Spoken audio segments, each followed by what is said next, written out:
Game preserve છે એ લગભગ 440 square kilometre area છે. એમાં દરેક પ્રાણી નેચરલ લાઈફમાં જીવી શકે છે, પણ એ એરિયાની બહાર એ લોકો જઈ શકતા નથી. આપણે માનીએ છીએ કે એ વાઇલ્ડ એનિમલ્સ સોશિયલી આપણી સાથે મિક્સ થઈ શકે નહીં, માટે એ લોકોને આપણે અલગ કરી દઈએ છીએ. એવું જ કંઈ ભગવાને આપને માટે કીધું છે. આ પૃથ્વી પર આપને મૂક્યા છે, એક નેચરલ ગેમ પ્રિઝર્વની અંદર આપને મૂક્યા છે, અને આ પૃથ્વી પરથી આપણે બહાર જઈ શકતા નથી, કારણ કે આપણા વિચારો, આપણા કાર્યો, આપણા શબ્દ ભગવાનની રચનાને કાંઈક નુકસાનકારક છે. એટલે આપણી સ્થિતિ બી નેચરલ ગેમ પ્રિઝર્વ જેવી જ છે. એટલે ભગવાનના ખ્યાલમાં તો આપણે એક વાઇલ્ડ એનિમલ જેવા જ છીએ. આ સ્થિતિ જો આપણે સુધારીએ તો જ વિશ્વમાં આગળ બીજી સોસાયટી જે હોય હ્યુમન બીંગ્સની તેની સાથે આપણે મિક્સ થઈ શકશું. માટે જે આપણામાં કરોડો સેલ્સ જે આજે પણ એનિમલ સ્થિતિમાં છે એને હ્યુમન બીઈંગ સેલ્સ જેવી સ્થિતિમાં લાવવા જોઈએ. હું આપને ઇન્સલ્ટ કરવા માંગતો નથી. હું આમ કહેવા માંગતો નથી કે મારામાં બી કરોડો એનિમલ સેલ્સ નથી, હોય જ દરેકમાં. આપણું જીવન જે છે એ સોસાયટીને ખાતર, લો એન્ડ ઓર્ડરને ખાતર આપણે એક માસ્ક પહેરીને ફરીએ છીએ. અકબર બાદશાહની દરબારમાં એક માણસ રોજ આવે અને રોજ એનો લેબાસ બદલીને આવે અને તે પ્રમાણે રોજ એક નવી લેંગ્વેજ બોલે. અકબર બાદશાહે બિરબલને કહ્યું કે આ ભાઈ કોણ છે, જરા ખબર તો કહો કે કોણ છે. હા કે એમાં શું, એ તો તરત માલમ પડી જાય. તો બિરબલે એક માણસને કહ્યું કે જ્યારે આ માણસ રાતે ઘરે સૂતેલો હોય તારે જઈને એને એક તાશની ભોગજે, તો એ એની અસલ ભાષામાં તને ગાલી દઈ દેશે, બે શબ્દ સમજાવી દેશે. એટલે જેવી પીન ભોગી કે પેલા એની લેંગ્વેજમાં બોલવાનું શરૂ કરી દીધું. એટલે આ જે માસ છે ને, આપણે બી જ્યારે ગુસ્સો આવે ત્યારે ઉતરી જાય છે અને અસલ લેંગ્વેજ આપણે બતાવી દઈએ છીએ. આખો વખત તો આપણે આ એનિમલ સેલ્સને દાબેલા રાખીએ છીએ, કારણ કે આપને કોઈ આમ ના કે આ સારો માણસ નથી. પણ જ્યારે ક્રોધ આવી જાય ને ત્યારે આપણી અસલ શું જાત છે એ માલમ પડી આવે. હા, તમે બધા જ તો જાણો છો, બાળક બી હિન્દુસ્તાનમાં તો જાણે છે કે ક્રોધ ન કરવો ને આમ ન કરવું, બધા જ જાણે છે. પણ ક્રોધ આવે ત્યારે શું કરવું એ કોઈ કહે છે આપને? ક્રોધ આવે, નિરાશા આવે, તે વખતે આપણું સમતોલપણું, આપણું બેલેન્સ કેમ રહેવું જોઈએ?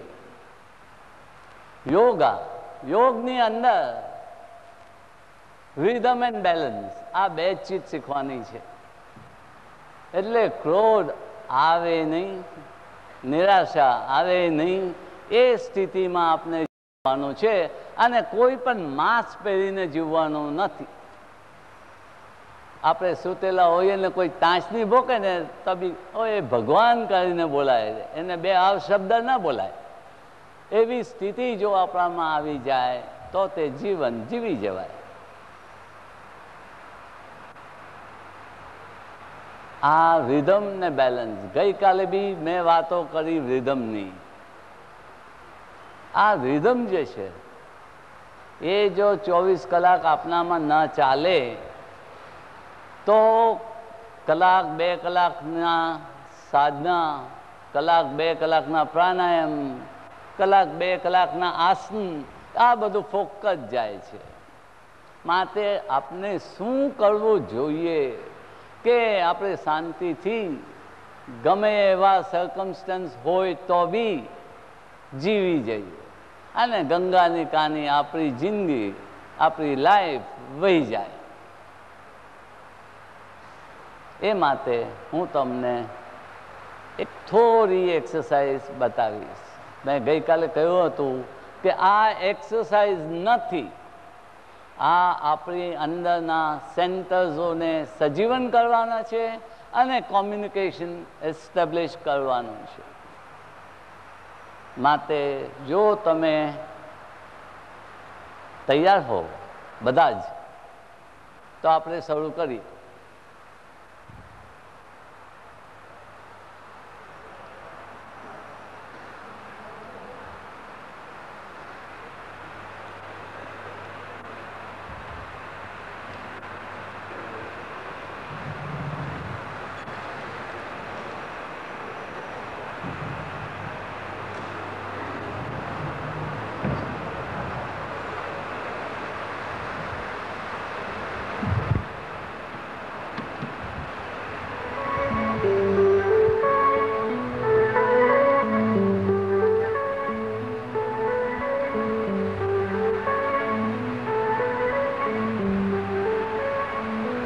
મેં ગઈકાલે તમને સમજાવ્યું હતું કે આપણા સંસારી જીવનમાં સુખ દુઃખ આવે અને કાંઈક વખત બહુ દુઃખના વિચારો મનમાં દાબી દેવાથી આપણા શરીરમાં ચોક્કસ એરિયામાં ચોક્કસ એલમેન્ટ ઊભા થાય.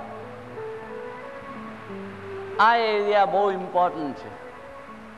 અહીંયા હાથ અને લંગ્સ, આ એરિયામાં આપણા લંગ્સ અને હાથ, આ એરિયામાં એન્જાઇના, હાથના જાત જાતના દુઃખો, દમ, ખાંસી, અસ્થમા, ટીબી, આ એરિયામાં બધું થાય છે. આટલા એરિયામાં આ અહીંયા ડાયાફ્રામ છે. ડાયાફ્રામ એક મોટું મસલ છે કે જે ઓટોમેટિક આ મોશનમાં રહે છે, પણ એટલું રિધમિક ચાલતું નથી. એ ઘડીકમાં આમ ચાલે, ઘડીકમાં આમ ચાલે, સ્ટેડી નથી. આ મસલને સ્ટેડી અને રિધમિક ચલાવવું જોઈએ. તો આ ડાયાફ્રામની ઉપરનો એરિયા, તો અહીંયા આપણે આ રિધમની ઉપર મિનિટના 36 શ્વાસ લઈશું. આ મ્યુઝિક સમજતા રહો, મને જોતા રહો અને મારી સાથે તમે ચાલુ કરો. શ્વાસ લઈએ ત્યારે ચેસ્ટ બહાર આવે, શ્વાસ છોડીએ તો ચેસ્ટ બેસી જાય. ફક્ત ચેસ્ટ સિવાય કોઈ બી આંગ બીજી બાજુથી હાલે નહીં.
કાંઈક લાગે છે?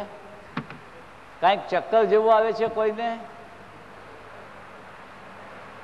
આ જે તમારી નાડીમાં કચરો ભરાયેલો છે અને જેથી લોહી બરોબર ફરતું નથી અને તમારી નર્વ્સ જે આમ રાઉન્ડ હોય છે એની વોલ્સ, અને ભગવાનની ઈચ્છા પ્રમાણે આ વોલ્સ માણસ 80, 90, 100 વર્ષની થાય ત્યાં સુધી આ રાઉન્ડ રહેવી જોઈએ. પણ આજકાલ તો 20, 30, 40 વર્ષમાં આ વોલ આમ અંદર પડતી જાય છે. એ વોલ અંદર પડવાથી બ્લડ સર્ક્યુલેશનમાં ડિસ્ટર્બન્સ આવે છે અને એને લીધે પ્રોપર સર્ક્યુલેશન ન રહેવાથી આપણે કંઈક દુઃખો અનુભવીએ છીએ. માટે આ 1 મિનિટના 36 શ્વાસ 1 મિનિટ લેવાના છે. જે લોકો હાર્ટની બીમારી હોય કે લંગ્સની બીમારી હોય તે ભલે પહેલે 10-12 જ શ્વાસ લે, 10-12 જ શ્વાસ લે અને અટકી જાય. 1 વીક 2 વીક જાય પછી 2-4 શ્વાસ વધારે. આમ 3-4-5 મહિનામાં આસ્તે આસ્તે 36 શ્વાસ 1 મિનિટના કરી લે. ગભરાતા નહીં. હાર્ટ પેશન્ટ સારા થશે, અસ્થમેટિક પેશન્ટ સારા થશે, શ્વાસની તકલીફ નીકળી જશે. વળી પાછું આપણે શરૂ કરશો. મારી સાથે શરૂ કરો.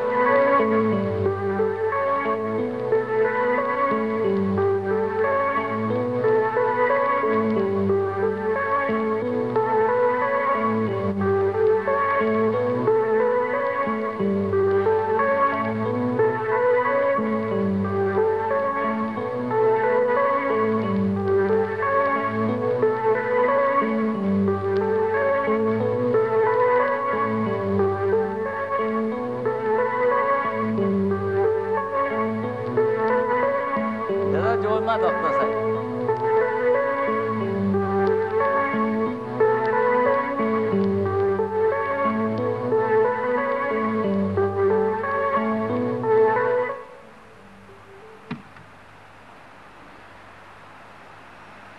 હવે બીજી એક્સરસાઇઝ કરશું. આ ડાયાફ્રામની નીચે અને આ નાભીની ઉપર આ જે એબ્ડોમન છે, અપર એબ્ડોમન, નાભીની નીચે લોઅર એબ્ડોમન, આ નાભીની ઉપર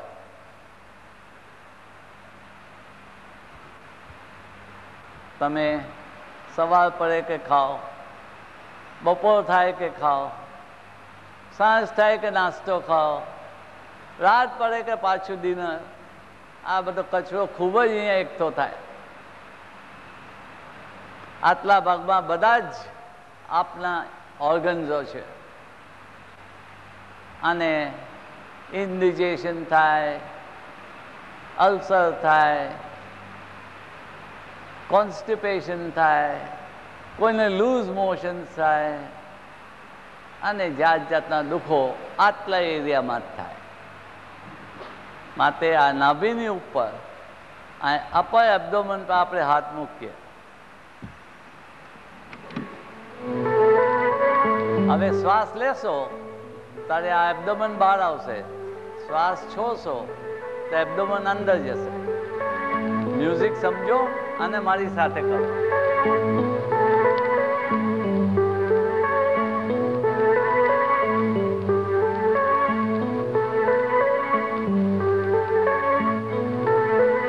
મને જરૂર નથી, આપ લોકોને જરૂર છે.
આ એરિયામાં આ મ્યુઝિકની સ્પીડે 36 શ્વાસ 1 મિનિટમાં લેવા.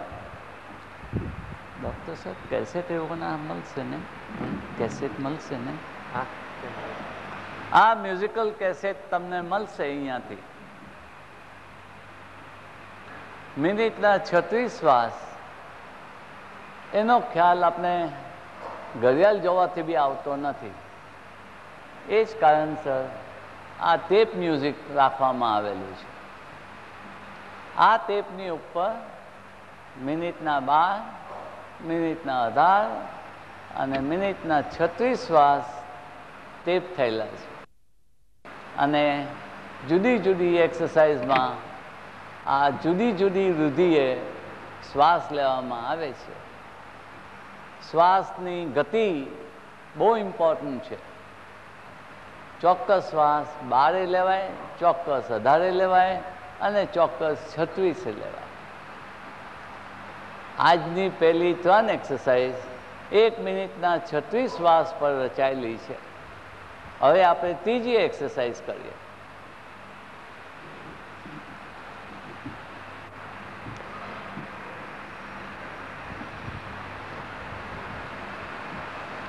સ્કૂલમાં અંગોઠા પકડ્યા છે?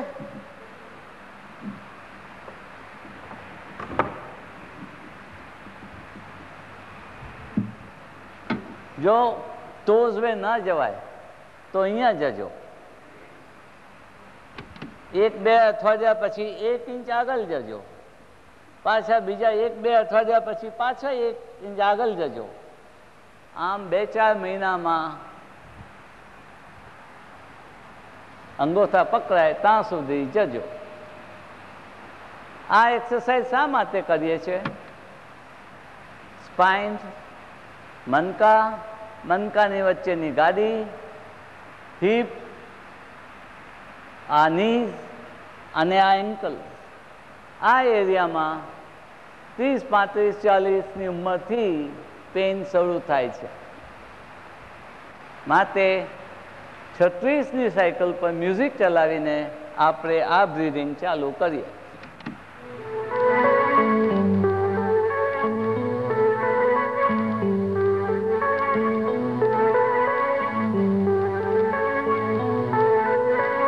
આ એક્સરસાઇઝ કોમ્બિનેશન ચેસ્ટ અને એબ્ડોમનનું છે.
આ મિનિટના 36 શ્વાસ, થેન્ક યુ, અંગોઠા પકડીને કરવાના છે.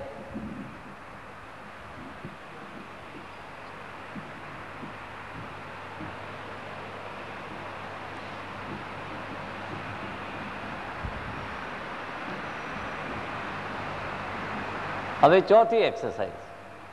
આમાંથી તો તમે બચી ગયા, કારણ કે જગા જ નથી. પણ ચોથી એક્સરસાઇઝ હવે મારી સાથે કરજો. હવે આ બધી એક્સરસાઇઝમાં મ્યુઝિકનું કામ નથી. આ એક્સરસાઇઝમાં શ્વાસ ઇન્સ્ટોલમેન્ટથી લેવામાં આવે છે. પહેલે આપણે 3 જ ઇન્સ્ટોલમેન્ટથી શ્વાસ લઈશું અને મોંમાંથી શ્વાસ છોડી દઈશું જોરથી. પહેલે મને જોઈ લો.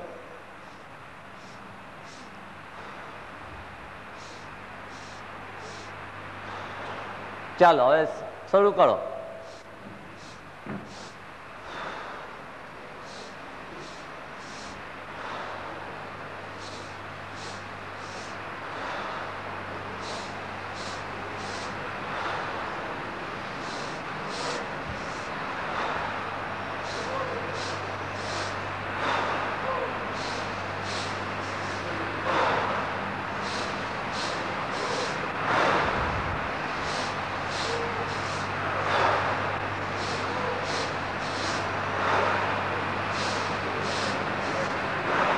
શાબાશ, બહુ સારી રીતે કીધું. આ એક્સરસાઇઝ કરવાથી નર્વ્સ પર બહુ સારી ઇફેક્ટ થાય છે. આપણી જે ઉંમર છે એ વર્ષોમાં ન ગણાય. આપણી જે ઉંમર છે એ આપણી નાડીઓ, આપણી નર્વ્સ એની સ્થિતિ પર છે. માણસની ઉંમર 30 હોય અને નર્વ્સ જો 7 વર્ષની હોય, અથવા તો માણસની ઉંમર 70 હોય પણ એની નર્વ્સ 40 વર્ષની હોય, તો તે પ્રમાણે એની વય ગણાય. બાકી જે યર્સનો તો કાંઈક મિનિંગ નથી. ખાલી આ પૃથ્વી પર જ સેકન્ડ, મિનિટ, અવર્સ, યર્સનો હિસાબ ચાલે છે. આ પૃથ્વી છોડી કે આ હિસાબ બંધ થઈ જાય છે અને એક જ હિસાબ ચાલે છે, શ્વાસનો. અને શ્વાસનો હિસાબ ચાલે તો આપણી નર્વ્સનો હિસાબ ચાલે. ગમે એટલો સ્ટ્રોંગ માણસ હોય, તમે બધાએ ગામા પહેલવાનનું નામ તો સમજ્યું હશે ને? 1942માં જર્મનીથી એક પહેલવાન રેસલર ઇન્ડિયા આવ્યો અને એને ગામા સાથે કુસ્તી લડવાનો વિચાર ફરમાવ્યો. તે વખત ગામાની તો ઉંમર થઈ ગઈ હતી. તો ઇમામ બક્ષે એને કહ્યું કે જો બેટા, ગામા સાથે તો ન રમાય. હું એનો ચેલો છું, મારી સાથે બી ન રમાય, પણ મારો એક ચેલો છે ગુંગા, તેની સાથે તને જોઈએ તો રમ. તો કે શા માટે ન રમાય? તો કે ગામા બુઢો થઈ ગયો છે, તો કે મને એને જોવો છે. આ ગામા પહેલવાન પાસે એમ કહેવામાં આવે છે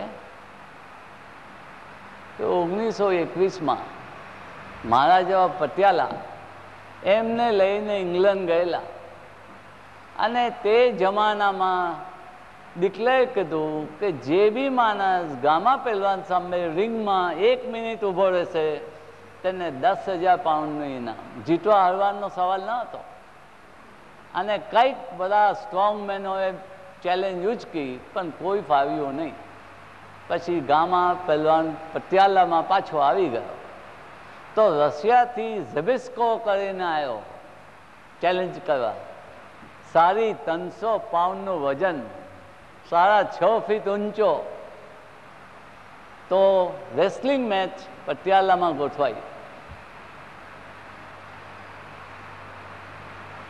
1 મિનિટની અંદર 350 પાઉન્ડ વજન ધરાવતો ઝબિસ્કો રિંગની બહાર અને એનો સ્પાઇન કાયમને માટે ખલાસ થઈ ગયો. એ ગામા પહેલવાનને જોવા આ જર્મન એથ્લેટ આવ્યો. એને શું જોયું? ગામાના મસલ આમ ઢીલા થઈ ગયેલા, આમ ઢીલા થઈ ગયા.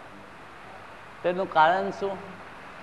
એને બહુ એક્સરસાઇઝ કરીને જોવાનીમાં મસલ બનાવેલા, પણ નર્વ્સને માટે કાંઈક એને કોઈએ બતાવેલું નહીં. તો જેવી એક્સરસાઇઝ પૂરી થઈ કે બોડી તૂટી ગઈ. સમજી ગયા? એટલે નર્વ્સ બહુ ઇમ્પોર્ટન્ટ છે. આ વાત કહેવામાં એક જ હતું કે ગમે એટલો સ્ટ્રોંગ માણસ હોય પણ જો નર્વ્સ પર કંટ્રોલ ના હોય તો એ બોડી તૂટી જાય છે. માટે બોડીને સાચવવા માટે નર્વ્સની જરૂર છે. અને નર્વ્સ કારે તકે કે તમારો શ્વાસ ચાલે તારે. અને શ્વાસ તો એમ બી ચાલવાનો જ છે, પણ ગમે તેમ ચાલે એ ન ચાલે, એને રિધમમાં જ ચલાવવો જોઈએ. માટે આ બધી જે એક્સરસાઇઝ બતાવવામાં આવે છે અને બતાવવામાં આવશે હજુ, આ બધી રિધમ પર રચાયેલી છે. શ્વાસનું રિધમ અને મનનું બેલેન્સ, આ બે ચીજ બહુ જરૂરી છે.